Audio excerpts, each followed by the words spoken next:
माता का और पिता का सबसे बड़ा कार्य क्या है?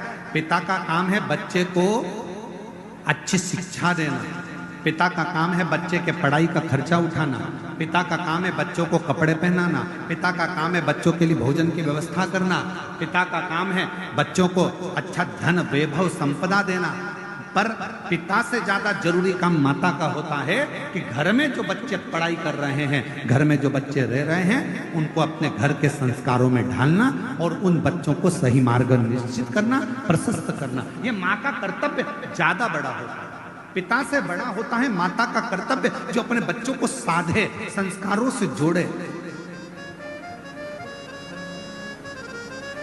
इसलिए मेरा बेटाओं से निवेदन है, बेटियों से निवेदन है, अपनी जिंदगी में दो को मत छोड़ना, एक माँ को, एक माला को।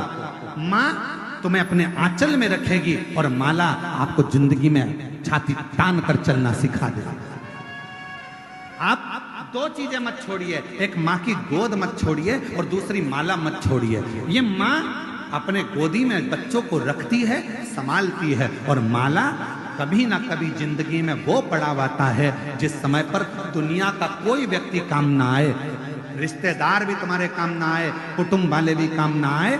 जब डॉक्टर कह देता है कि अब कुछ भी नहीं बचा, तब रिश्तेदार हॉस्पिटल के कमरे के बाहर रहते हैं, वेंटिलेटर के बाहर रहते हैं, परिवार बाहर रहता है। उस समय पर अकेले पलंग पर पड़े होते हो, श्वास चल रही होती है, आंखें खुली होती है, डॉक्टर सिस्टर अपना काम कर रहे होते हैं, हल्का हल्का होश रहता है। उस समय पर कोई काम नहीं आता, सब बाहर खड़े होकर डॉक्टर से बात करेंगे, रिश्तेदार बात करेंगे, पर अंदर तुम्हारे शरीर की पीड़ा तुमको सहना है। उस समय पर फिर दो चीजें काम आती है, एक माँ ने तुम पर जो दुआ दी होगी और दूसरी तुमने माला उठाकर कभी श्री शिवाय नमस्तुभ्यम कहा होगा, तब वो तुम्हारे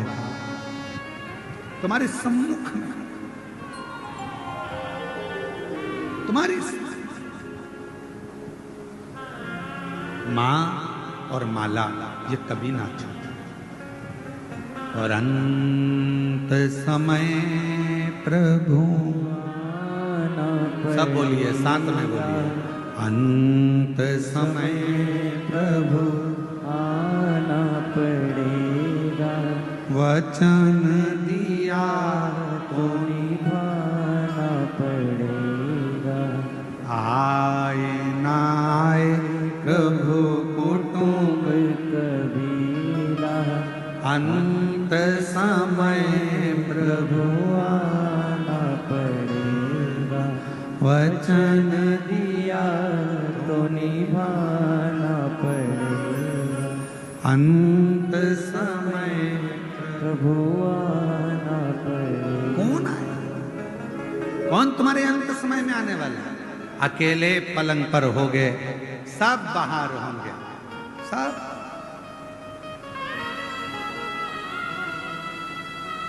कौन आए?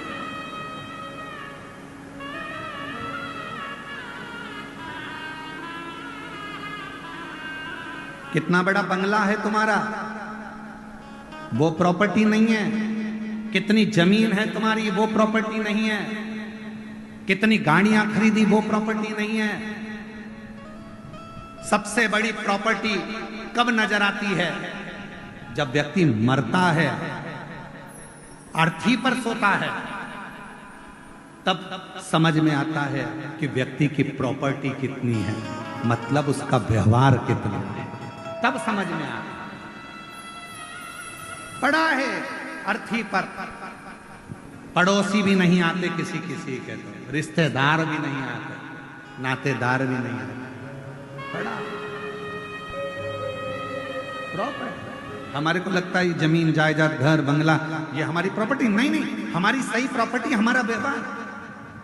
एक जेठानी और देवरानी में लड़ाई हो जाती है, वो अपने घर चली जाती है, वो अपने घर चली जाती है, सबका घर, सबका मकान, सबका अपना हो जाता है, एक दूसरे का मुंह नहीं देखते। क्यों?